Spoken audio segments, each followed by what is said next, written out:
Hello bachon, let's see this question and the question says what is biofortification?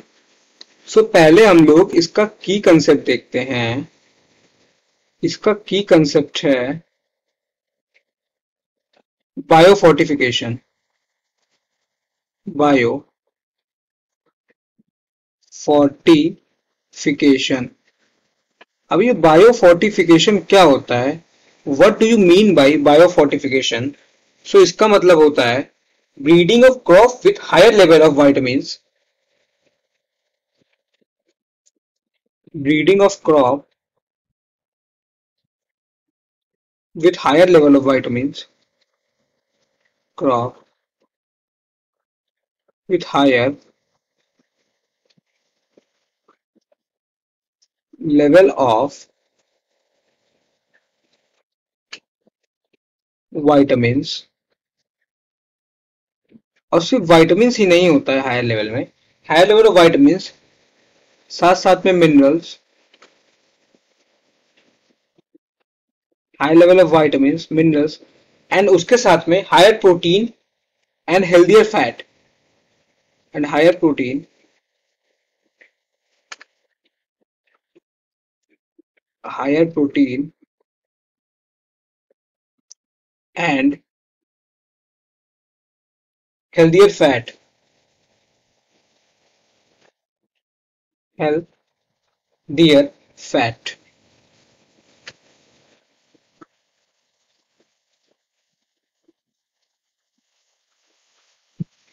ये सब को हम लोग कहते हैं बायोफोर्टिफिकेशन।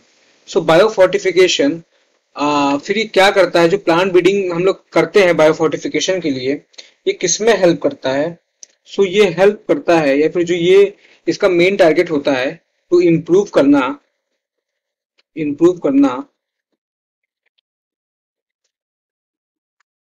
प्रोटीन के कंटेंट एंड क्वालिटी को, प्रोटीन के कंटेंट एंड क्वालिटी को। और ये क्या इसका होता है? सो इम्प्रूव करना ऑयल के कंटेंट एंड क्वालिटी को, ऑयल कंटेंट एंड क्वालिटी। उसके साथ साथ ये विटामिन के कंटेंट को इम्प्रूव करता है, विटामिन के कंटेंट को, विटामिन कंटेंट। और इसके साथ साथ माइक्रो न्यूट्रिएंट्स एंड मिनरल्स के भी कंटेंट को इम्प्रूव करता है। इसके साथ साथ micro nutrients micro nutrients and mineral के कंटेंट को इम्प्रूव करता है, एंड मिनरल कंटेंट को ये इम्प्रूव करता है। तो ये बायोफोर्टिफिकेशन का मेन गोल होता है, ये करना। अब इसके बाद हम कुछ इसके एग्जांपल्स देखते हैं। Let's see some examples of biofortification, किससे किस किस तरह का क्या क्या मिला है। सो इससे इन ईयर 2000 एक मेज डेवलप किया गया जिसमें has twice amount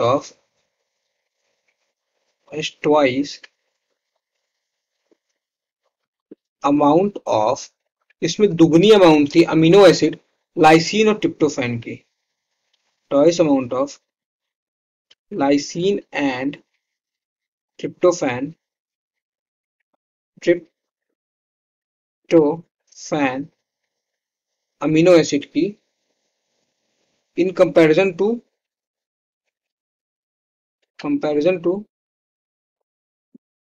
existing variety.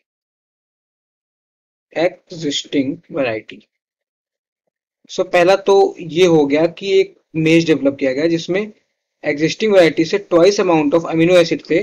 इनका नाम था लाइसिन और ट्रिप्टोफैन। इसके साथ साथ क्या डेवलप किया गया? तो इसके साथ साथ डेवलप किया गया वीट, जिसकी वैरायटी थी एटलस 66। इसकी वैरायटी थी एटलस 66। ये क्या थी? इसमें हाई प्रोटीन कंटेंट था, हैज हाई प्रोटीन कंटेंट। इसमें हाई प्रोटीन कंटेंट था और ये भी डेवलप की गई थी। उसके बाद बायोफोर्टिफिकेशन का और क्या एग्जाम्पल था?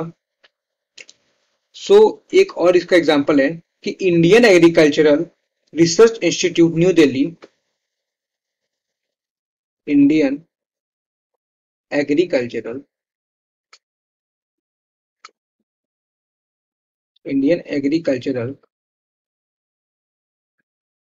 Research institute research institute institute जिसको हम लोग शॉर्ट में बोलते हैं IARI, IARI न्यू दिल्ली। इसने भी कुछ क्रॉप को रिलीज किया था, बना के कुछ क्रॉप को मार्केट में इन्होंने रिलीज किया था। वो क्रॉप कौन कौन से थे और किस किस चीज में रिस्क थे उसको देखते हैं। तो इन्होंने रिलीज किया था vitamin A enriched, vitamin A enriched. इन्होंने रिलीज किया था विटामिन ए एनरिच्ड कैरेट, और क्या रिलीज किया था? विटामिन ए एनरिच्ड पंपकिन, और उसके साथ साथ में इन्होंने विटामिन ए इनरिच्ड स्पिनच को भी रिलीज किया था। स्पिनच। इसके साथ इन्होंने विटामिन सी इनरिच्ड इन्होंने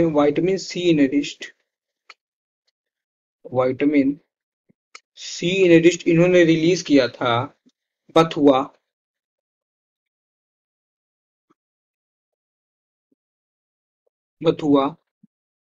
टोमेटो एक्सेट्रा। इन्होंने विटामिन सी इनरिच्ड रिलीज किया था। So these are the examples of biofortification की कुछ क्रॉप्स, और this is about biofortification. I hope you understood it well. Thank you and all the very best.